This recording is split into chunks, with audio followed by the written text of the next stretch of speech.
Assalamualaikum warahmatullahi wabarakatuh. Halo, sahabat BPOM dan rekan BPOM Aceh. Selamat datang di podcast Berbisik, berbincang asik bersama BPOM Aceh. Podcast ini hadir sebagai pengembangan dari inovasi Jawab Netizen atau Janet, ruang interaktif BPOM Aceh yang kini kami kemas lebih santai, lebih hangat, dan juga penuh makna. Di sini kami menghadirkan narasumber inspiratif dan membahas isu-isu terkini terkait kosmetik, obat-obatan, hingga inovasi layanan publik.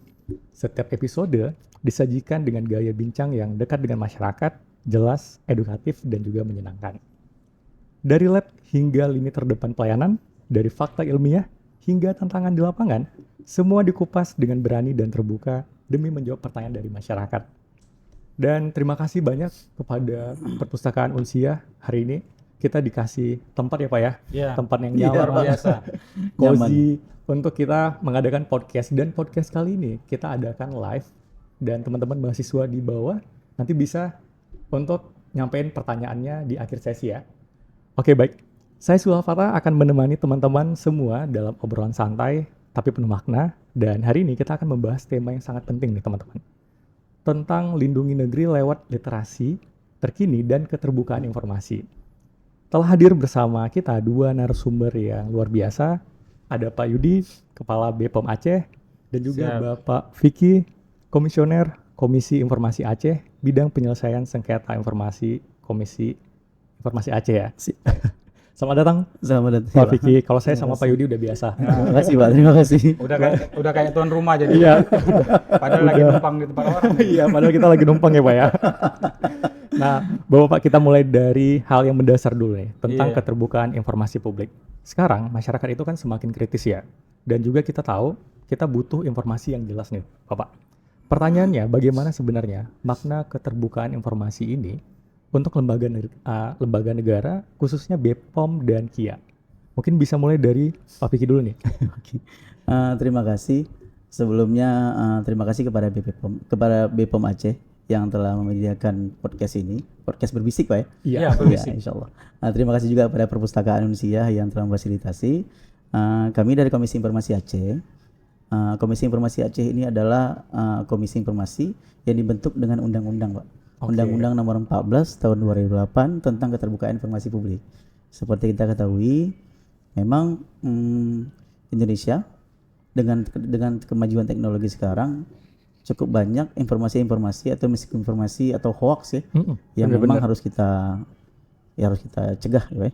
Jadi memang Komisi Informasi Aceh ini dia tercatut pada keterbukaan informasi pada masyarakat, pada badan publik yang bertanggung jawab kepada masyarakat, seperti itu Pak. Jadi seperti kita ketahui, badan publik Pak, badan publik adalah badan publik itu adalah organisasi atau dinas atau lembaga yang didanai oleh negara, baik setengah atau seluruhnya.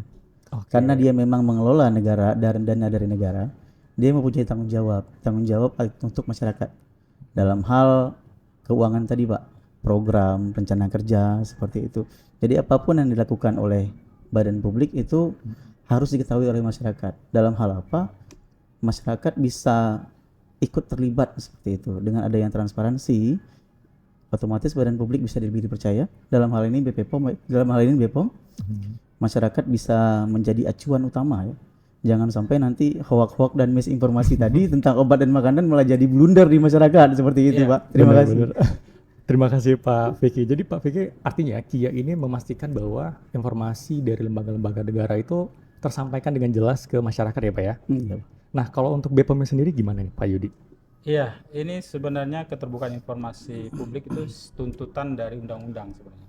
Jadi sudah disampaikan badan publik yang menggunakan termasuk instansi pemerintah yang menggunakan anggaran pemerintah itu wajib memberikan informasi kepada masyarakat yang membutuhkan sesuai dengan ada daftarnya yang serta-merta, ada setiap waktu ataupun yang dikecualikan.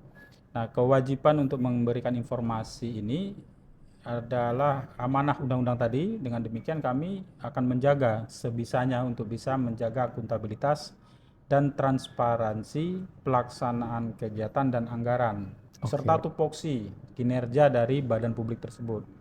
Nah, BPOM Aceh salah satu badan publik yang berusaha terus-menerus ya, juga melalui podcast ini menggandeng juga ahlinya nih dari komisioner Komisi Informasi Aceh untuk bisa membimbing kami ya agar kami sebagai badan publik itu lebih lebih meyakinkan lagi, lebih benar mengikuti ketentuan perundang-undangan untuk lebih transparan dan akuntabel dalam memberikan informasi dan lebih terbuka ya informasi baik yang dibutuhkan oleh mahasiswa yang hadir di bawah ataupun masyarakat umum.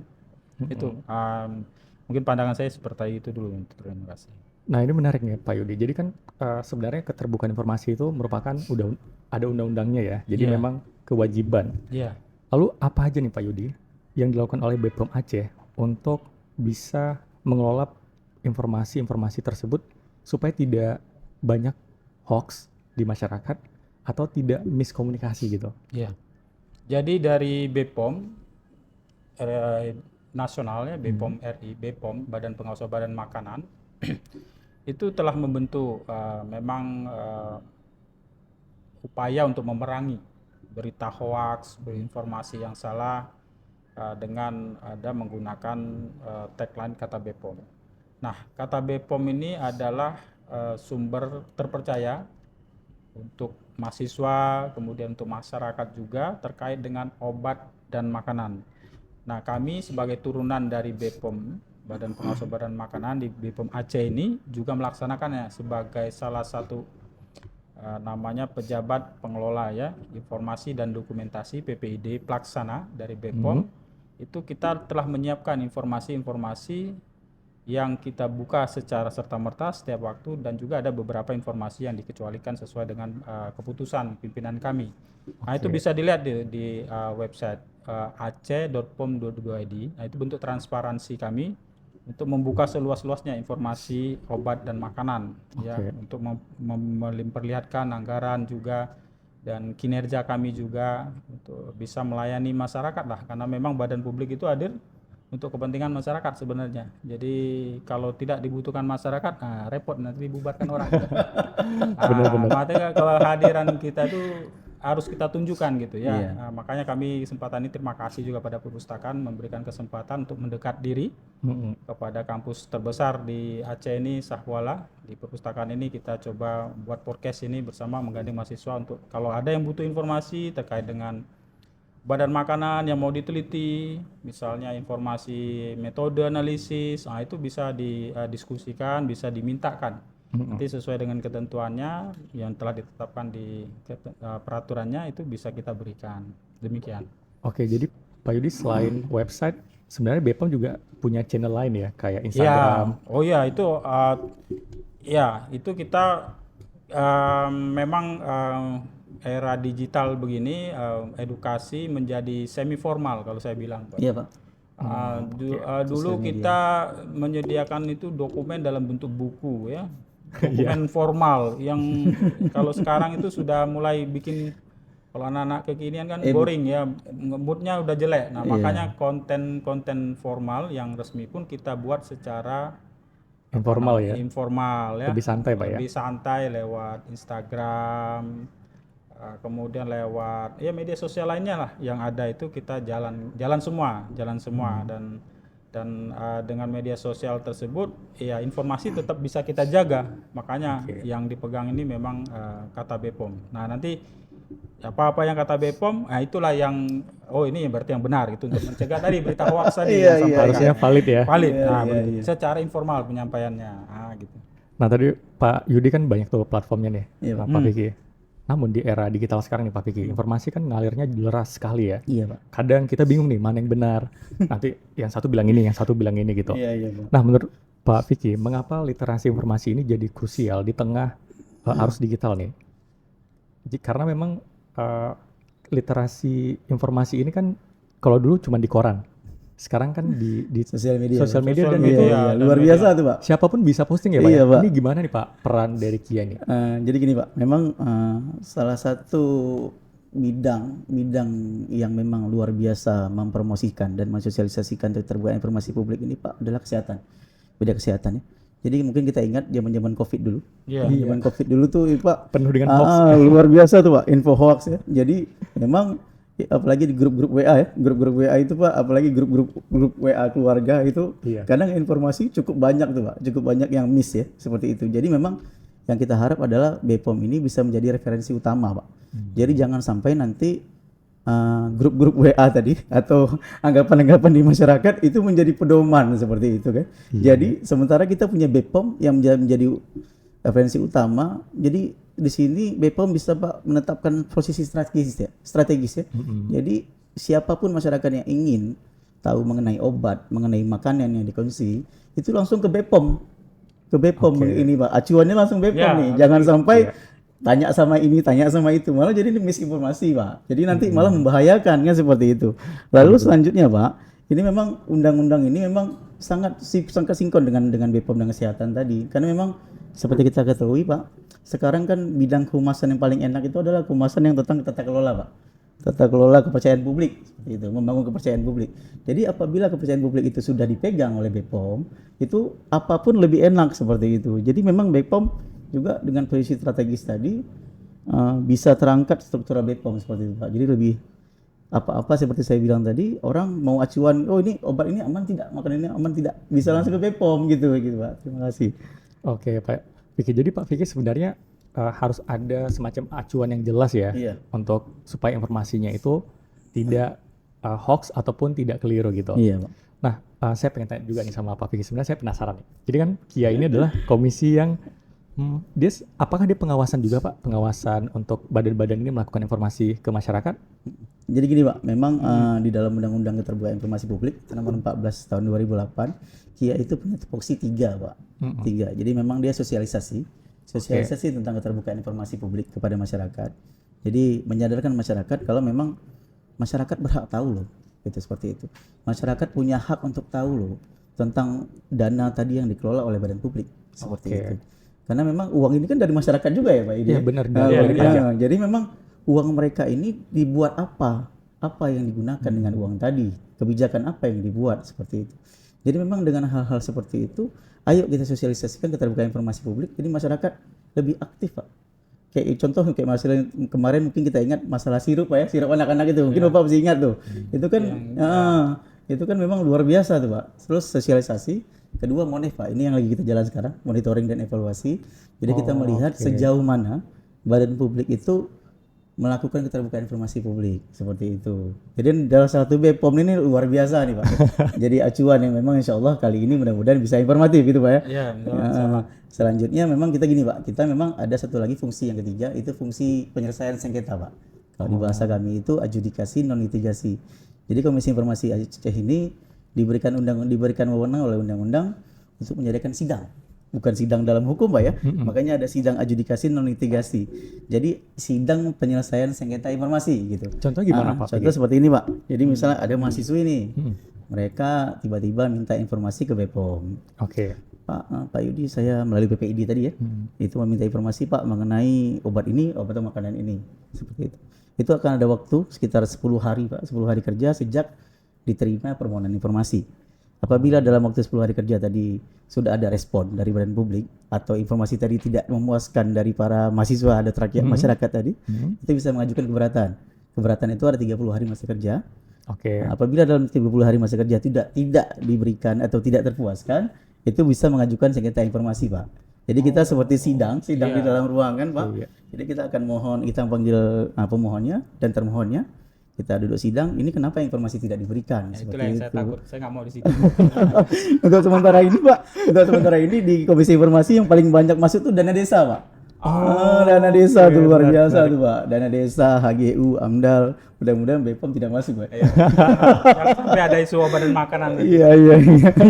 Nanti ngomong-ngomong soal BPOM deh ya. Jadi kan kita bicara di era digital ini, tentu banyak sekali inovasi yang dibutuhkan untuk membuat terobosan yang menarik ya. Kalau BPOM setahu saya itu punya terobosan namanya layanan Janet, jawab netizen gitu. Nah jadi menurut Pak Yudi nih, boleh nggak diceritain seperti apa layanan Janet ini dan bagaimana respon masyarakat selama ini? Iya, jadi tadi agar nggak disidang orang, digugat orang ya.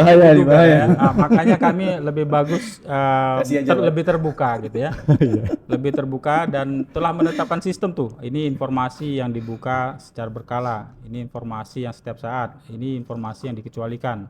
artinya nggak boleh dibuka gitu kan, sesuai dengan bukan saya yang tanda tangan, Undang-undang ya? pimpinan saya itu kan. Jadi kalau dia sudah masuk berkala itu wajib kami sediakan kalau diminta kan. Serta merta juga wajib itu. Jadi kalau seandainya badan publik seperti BPOM Aceh ini tidak menyediakan, nah itu menjadi itu tadi. Makanya saya dekat di orang KIA ini kan. Tapi balik-balik karena kita merasa itu kan modelnya orang minta ya datang ke kita. Makanya sebelum dia bertanya pun kami declare. Kami expose dulu kan. Ya, Janet itu inovasi Janet jawab netizen itu adalah salah satu bentuk keterbukaan kami untuk merespon cepat. Dari seluruh masyarakat khususnya di Aceh, sebenarnya bukan cuma Aceh, ternyata penggunanya itu yang bertanya itu dari mana-mana. Jawab netizen itu adalah diskusi ya seperti ini, kita lanjut dengan podcast, kita tayangkan di Instagram, kemudian ada pertanyaan-pertanyaan netizen, kita jawab segera. Dengan sebisa kita lah, semaksimal kita bisa jawab itu kita jawab. Bahkan pengaduan juga ada masuk, kita tindak lanjuti. Nah itu sebagai bentuk, jangan sampai nanti kalau dia terlalu lama, dia minta formal ke PPID, baru kami lambat, nanti bisa repot Pak ya? Bisa panggil repot, sidang kan? Panggil sidang lagi. Ngeri kan kok sampai sidang kan? Padahal urusan permintaan informasi, tapi regulasi memang demikian. Ini ya alhamdulillah Badan POM ini, BPOM dari seluruh dari pusat sudah mengarahkan Pak, ini penting. Jangan diabaikan. Jadi permintaan orang itu jangan diabaikan, penting. Makanya kalau bisa sebelum minta pun masih lisan layani. Maka kami kembangkan inovasi Janet jawab netizen melalui podcast ini juga pengembangan jadi podcast berbisik. Nanti ada sesi ini biasanya netizen bertanya kita jawab langsung nih. Gitu ya. Biasanya di Instagram ya Pak Yudi? Ya, kita tempatkan di Instagram. Ini bisa cek di live story ya, di story IG kita. Ini kalau ada yang bisa buka bpom.aceh. Nah, Instagram kita itu bisa nanti sudah bisa lihat ini live ini di IG ya. Live. Nah, jadi bisa dilihat. Artinya Pak sebelum sidang langsung dibuka. Iya, biar nggak sampai ke beliau. Pak, mencegah lebih baik daripada mengobati. Iya, mencegah lebih baik daripada mengobati. Itu kan skema orang kesehatan tuh Pak. Masuk Pak dengan kesehatan ya. Kalau yang tadi yang dibilang-bilang itu kan dia nggak mencegah orang tadi. Ya Pak ya pasti udah minta. Karena nggak dilayani dia lapor ke beliau. Ada ditutupi Pak ya. Itu karena dia nggak terbuka. Bener-bener. Tadi menarik sekali nih ya cerita dari Pak Vicky nih. Sebenarnya Pak Vicky dari cerita-cerita yang tadi itu kayak dana desa, laporan segala macam, mungkin bisa disarankan Janet ya Pak ya? Janet ya. Konsep seperti Janet ya?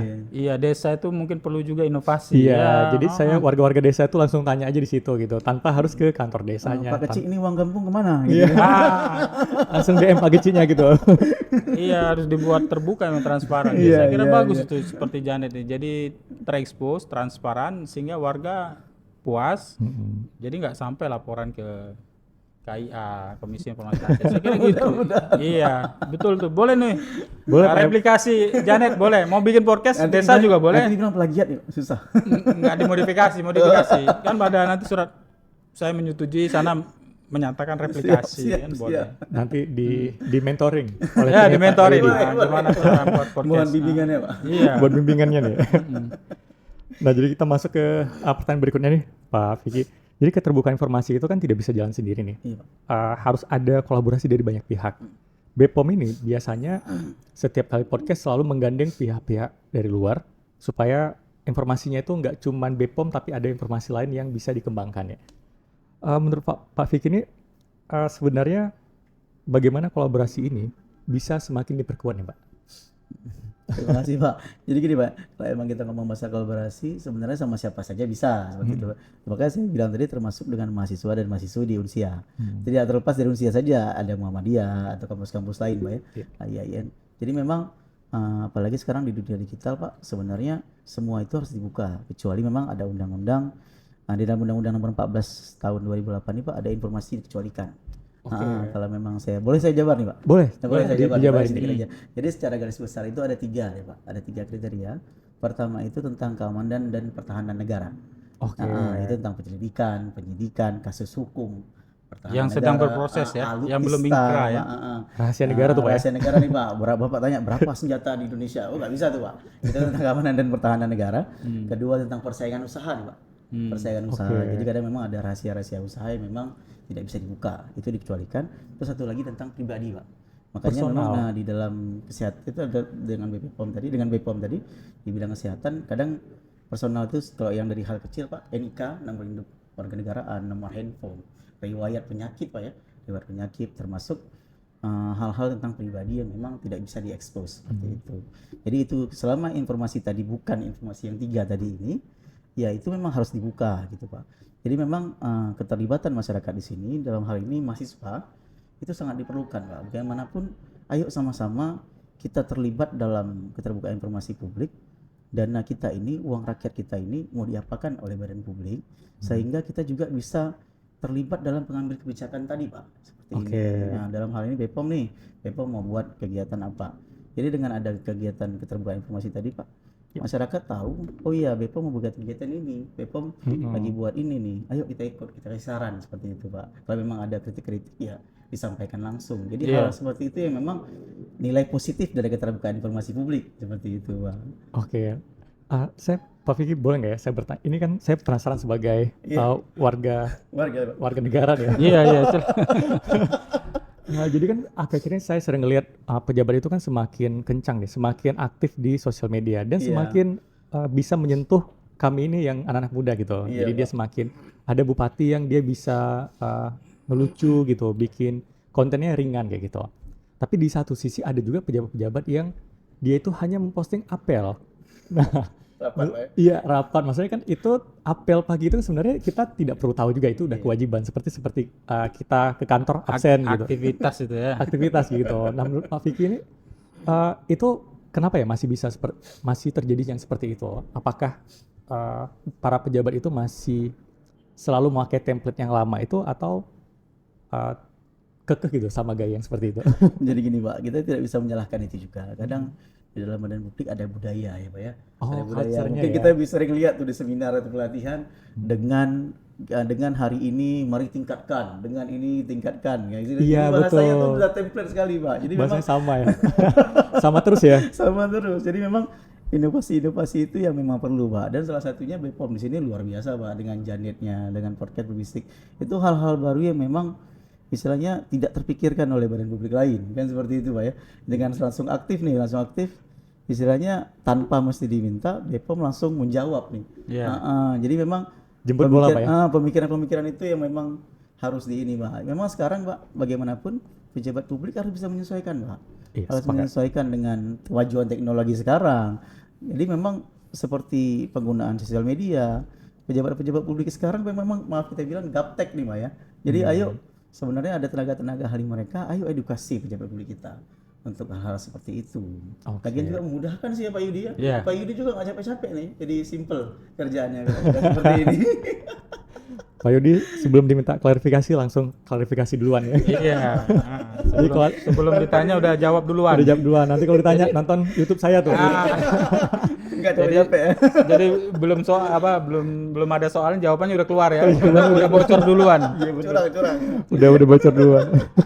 Nah, jadi Pak Yudi ngomong-ngomong nih soal literasi digital ya. Gimana Pak Yudi melihat peran mahasiswa sebagai agen literasi publik nih? Kan mahasiswa aktif sekali ya Pak Yudi. Iya. Ya. Jadi jujur kami hadir di perpustakaan Sahkuala ini juga, Universitas USK ya. Ini juga ingin menggandeng mahasiswa untuk menjadi agen literasi digital terkait dengan obat dan makanan. Menghubungkan kepada seringkali mahasiswa ini akan berinteraksi dengan masyarakat. Jadi agen ini maksudnya informasi yang ada dari BPOM Aceh, baik melalui website aceh.pom.go.id maupun media online kita, platform seperti Instagram, TikTok, Facebook, kita aktif cuma X dan YouTube. Itu bisa diteruskan, bisa memberikan informasi lebih lanjut. Di follow Pak ya. Di samping follow dia bisa Pak menjadi pembicara juga, menyampaikan informasi obat dan makanan kepada orang-orang di sekitar dia. Setelah mengikuti merujuk pada literatur ataupun konten yang dibuat oleh BPOM baik di media YouTube maupun di media sosial di Instagram kita. Jadi harapan kami sih itu mahasiswa nanti kalau memang mereka tidak tahu bisa bertanya ke Instagram kita itu. Nanti kita respon kok Pak cepat. kemudian bisa dimanfaatkan pribadi, bisa juga untuk kemudian menjadi agen kita untuk bisa menyampaikan kepada pihak-pihak lain juga bisa. Jadi saya kira media online ini memudahkan mahasiswa misalnya mencari literatur terkait dengan obat dan makanan. Salah satu rujukannya ya bisa ke BPOM. Salah satu rujukan utama sih Pak. Jangan sampai kemana-mana. Apalagi grup WA. Jangan grup WA keluarga Pak ya. Minimal nggak nyasar lah kalau misalnya obat dan makanan ke BPOM. Ke BPOM. Nanti baru kemana kan? Sudah masuk jalan yang benar itu kan. Jadi setelah dia ke follow Instagram, nah nanti bisa dapat konten terus ya terkait dengan obat dan makanan, bahkan bisa bertanya dan mengembangkan kompetensi. Bahkan juga kalau mahasiswa adalah calon entrepreneur juga. Iya, kalau ada yang mau mengembangkan usaha Pak, kita juga ada. Makanya sebelum ditanya sudah ada jawaban. Sudah ada kita kamarnya. Misalnya tentang izin edar ya. Sudah ada di YouTube tuh. Tinggal nanti di sini ya, buka di sini ya. Kita bisa baca pikiran nih. Iya, tinggal kasih link ya. Belum tanya ini linknya. Jadi sebenarnya itu merupakan suatu inovasi Pak ya. Iya. Dan boleh direplikasi ke? Boleh ke badan publik lainnya. Saya kira tidak ada maaf ini Pak, meniru. Plagiat. Bukan plagiat sih kalau ini sih enggak.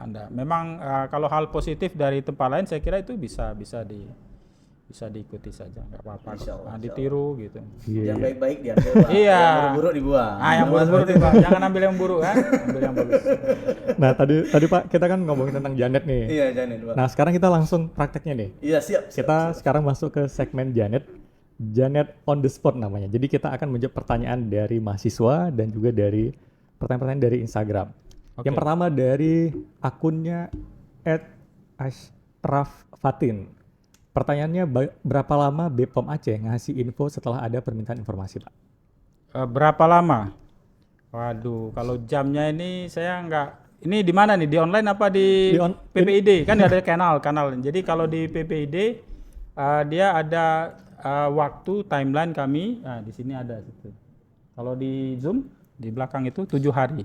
Oke. Nah, itu permintaan secara resmi tertulis. Surat gitu Pak. Misalnya meminta data dan informasi terkait dengan jumlah ataupun persentase obat misalnya yang tidak memenuhi syarat atau kosmetik yang tidak memenuhi syarat yang beredar di kota Banda Aceh. Iya. Nah, itu bisa. Sebenarnya datanya juga sudah ada di subsite, tinggal di-download aja. Maksudnya tinggal ngambil dari laporan tahunan, tahun ini sekian bisa ngolah juga. Nah, tapi kalau dia minta istilahnya lansam bisa juga. Tapi timeline 7 hari, tapi nggak sampai segitulah. Di undang-undang 10 hari Pak Yudi 7 hari Pak. Memang luar biasa BPOM ini. Undang-undang 10 hari ya? Undang-undang 10 hari Pak. Saya dibisikin selama ini 7 hari udah kelamaan loh Pak. Masa kerja Pak. Tapi Pak Yudi kalau misalnya pertanyaan yang ringan-ringan bisa langsung jawab Langsung ke dari IG bisa ya? yang ringan. Misalnya minta data nih. Minta data tuh berarti kan ada formatnya. Ada dokumen ataupun informasi yang kalau dikutip di IG kan kepanjangan kira-kira gitu. Yep. Nah, jadi kita seperti itu. Oke. Nah, tapi kalau dia permintaan datanya secara formal, maka dia harus melengkapi identitasnya. Ketentuan PBD juga mengatur, yaitu melengkapi identitas diri, surat permintaan, tujuan Pak. dan Tujuan ya. permintaan informasi. Tujuan permintaan informasi. Untuk apa Pak? Untuk apa? Oke, harus Ada jelas ya. ada mekanismenya, ada mekanisme di PPID. Bahkan kalau buka di subsite kami itu nanti aceh.pom.go.id, begitu dibuka nanti nongolnya duluan malah mau minta apa. Langsung disodorin ya ini. Nge-pop up dia. Yang di pop up malah permintaan informasi duluan. Iya. Jadi Seharusnya wajah Pak Yudi penting gitu. langsung tunjuk kemari gitu. Atau keberatan gitu kan ada. Kalau di IG juga bisa kita layani. Kalau di IG lebih cepat Pak ya. Lebih misalnya, cepat, cuma memang nggak informatifnya nggak bisa data yang banyak ya. Yang banyak ya, yang karena butuh misalnya perlu direkap, perlu di ini, nah itu membutuhkan waktu. Oke. Jadi kalau cuma pertanyaan ringan itu bisa. Oke, kita masuk ke pertanyaan yang kedua nih. Ini dari nama akunnya susah-susah ya. SLS Sila. Bagaimana kita bisa bedain logo asli dan logo BPOM yang palsu? Gitu. Logo asli dan logo BPOM yang palsu. saya malah bingung dengan pertanyaan ini. Maksudnya apa ya? Ini sebenarnya pertanyaannya bagaimana tahu produk ini itu benar-benar asli BPOM atau tidak? Oh, gitu. Jadi kalau untuk mengetahui untuk produk tersebut apa betul izin edarnya adalah dari BPOM atau tidak, itu ada aplikasi. Oke. Nah, jadi sebelum ditanya sudah ada jawabannya. Namanya BPOM Mobile, tinggal Nggak seru nih, di-download. Pak. Nggak seru nih, Pak. Langsung jawab nih. Langsung bahaya. ada, langsung disiapkan ini ya. Tinggal download BPOM Mobile, nanti tinggal di-scan. Nah, atau input nomor itu. Nah, di input nomor izin edarnya, misalnya makanan IMD berapa angkanya kan? Atau biasanya yang sering dipalsukan ini obat tradisional. Iya, jamu. Pak Indonesia. Jadi masukkan kodenya TR, ada 9 angka, tuh nanti di enter di situ. Nah, itu apa namanya beberapa kami temukan memang yang terdaftar apa, nanti yang barangnya berbeda. Nah, itu indikasi produk tersebut palsu. Atau gini, kosmetik ngomongnya dijual di online, ini produk kosmetik sudah ber-BPOM, ada logo BPOM ya. Nah, mungkin itu yang ditanya itu. Ada kasih nomor. Nah, nomornya bisa dicek tuh di BPOM Mobile, dicek. Nah, yang kita nggak bisa lihat ini. Nah, itu nanti keluar. Oh, ternyata nama produknya ini. Nah, yang dijualnya apa? Nah, itu seringkali nomor orang atau nomornya nggak ditemukan. Berarti itu palsu barangnya. Aspal. Ngaku-ngaku doang itu terizin, padahal dia nomor fiktif jadi jatuhnya. Bener-bener. Jadi cek di BPOM Mobile itu. Download aja di aplikasinya di App Store tuh, BPOM Mobile. BPOM Mobile Pak ya, baik. Nah kalau misalnya dari Pak Vicky ini gimana Pak bedain misalnya ada suatu informasi dari dinas. Ini saya ingat nih, beberapa bulan yang lalu ada informasi bahwa diberikan bantuan dana untuk kita menjadi pengusaha. Jadi semua ramai ke kantor gubernur. Kalau Bapak masih ingat beberapa bulan yang lalu. Iya ada itu ya. Nah itu gimana Pak ngebedain ini tuh asli atau enggak gitu? Informasi Kan takutnya yang beredar nih ya. Iya. Jadi gini Pak, memang kalau informasi seperti itu kita susah dibendung Pak. Memang dari Komisi Informasi juga tidak masuk ke cakupan itu. Karena memang kita Komisi Informasi ini kan bukan gudangnya informasi Pak ya. Kan gitu ya. Nah, itu kita, supaya jelas nih. itu jelas nih. Jadi memang jadi di sini memang seperti itu Pak. Ya memang dari kitanya harus diliterasi dulu Pak, harus diedukasi dulu. Ini informasi benar atau tidak. Pertama dari webnya Pak. Web yang tadi informasi itu betul atau tidak. Karena jelas-jelas itu blogspot. Iya begitu Pak. Iya betul Pak. Promnya prom aneh nih. Jadi memang dari kita sendiri kita harus lihat dulu. Lalu kan sekarang Pak hampir semua badan publik punya situs sih Pak. Semua punya hampir semua website badan ya? publik punya situs. Jadi memang tinggal buka saja situsnya. Contoh nih BPOM Aceh langsung keluar. Atau misalnya Kemnaker Aceh. Atau Dinas Tenaga Kerja Aceh langsung keluar. Jadi klik saja benar tidak di situ ada. Iya benar-benar. Sebenarnya kita juga harus memvalidasi dulu datanya ya sebelum kita percaya. Jangan latah sih Pak. Oh, itu ya Pak Edi ya. Iya. Jangan FOMO ya, anak muda bilangnya FOMO Pak. Kalau bahasa kami dulu latah. Pak. Sekarang Apa FOMO itu? FOMO. Panjangannya apa? Fear out missing out. Ya. Fear of missing out. Takut kehilangan ini Momen. tren-tren ini kayak gitu. Kalau kita Pak ini Pak, itulah dari kita Latah bisa ya. bilang latah. Saya enggak latah, saya FOMO. Pak ini Gen Z. Hari ini baru tanya tadi FOMO apa. Baik, Pak kita masuk ke pertanyaan terakhir ya. Ini dari Imani Raka. Jajanan kaki lima banyak yang belum ada sertifikat aman dari BPOM nih Pak. Apakah itu aman dikonsumsi? Pak Yudi. Iya, terima kasih atas pertanyaannya. Jadi produk obat dan makanan, terutama makanan, itu tidak semuanya harus memiliki izin edar. Yep. Tidak semuanya. Jadi pertama yang wajib memiliki izin edar itu adalah yang bersertifikasi wajib SNI seperti AMDK itu air minum dalam kemasan. Kemudian ada produk-produk frozen food itu harus ke BPOM yang tahan 7 hari lebih. Ada juga yang 7 hari lebih tapi dia resikonya rendah cukup di PIRT kan. Nah, tetapi kalau yang mohon maaf ini yang KG5 itu malah memang disajikan di depan konsumen, berarti fresh itu terkategori pangan olahan siap saji. POS, pangan olahan siap saji, kayak MBG itu. Nggak perlu izin edar porsi itu. Karena langsung ya. Langsung dibuat dan langsung diberikan. Karena cuma beberapa jam setelah diproduksi langsung dikonsumsi masyarakat, maka itu nggak perlu. Nggak perlu izin edar. Jadi yang izin edar itu produk yang dikemas dan tahan lebih dari 7 hari. Jadi kayak bakery, kalau dia cuma tahan 2 hari nggak perlu juga sebenarnya. Jadi nggak ada kewajiban. Tapi kalau dia mau daftarkan izin edar PIRT, itu bagus. Lebih baik ya. Mempunyai nilai yang lebih tinggi, nilai jual lebih tinggi seperti itu. Ya, ya itu. Jadi kalau rata-rata yang di pinggir-pinggir jalan, misalnya Car Free Day minggu pagi, saya lihat. Saya kan ngamati juga kan. Sering lari Pak, selalu pas senam Enggak, kelilingnya aja. Oh kelilingnya aja. Sering jajan makanan ya. Jajan senamnya enggak Pak ya? Senamnya enggak. Nah, sekali-sekali juga. Jadi saya menyimak memang beberapa produk tuh kan adik-adik ini kan pelaku usaha UMKM memulai pasar. Saya lihat memang beberapa komoditinya donat, risol seperti itu. Terus ada cake gitu ya. Nggak perlu izin edar itu mah. Tapi saya lihat ada juga yang parfum. Ada beberapa yang mulai produksi Industri parfum, parfum, ya. tes pasar. Nah, tes pasar boleh juga. Jadi tes pasar tuh untuk melihat respon pasar nih parfum yang saya buat nih oke atau enggak gitu kan. Yep. Nah, jadi dia jualnya juga nggak terlalu mahal-mahal banget begitu. Nah, itu juga masih diperbolehkan dalam skup-skup kecil. Jadi kewajiban izin edar tuh kalau penjualnya sudah terkategori massal, luas, sudah kemana-mana, itu jadi wajib dia untuk produk sediaan farmasi khususnya. Jadi kalau makanan nggak semua wajib. Jadi tenang aja, yang penting setahu saya sih kalau makanan yang nggak ada izin edar itu wajibnya malah jangan sampai bikin orang keracunan. Nah itu lebih utama, jangan sampai bikin orang mual, mencet gara-gara makan yang kita buat. Jadi jagalah higien sanitasi ya. Laju Pak. Iya, apa paju? Makan laju. Makan terus Pak. Makan terus ya. Nah. Itu banyak belajar yang lain. Ya. Laju Pak. Oke, nah ini ada tambahan pertanyaan ternyata nih Pak.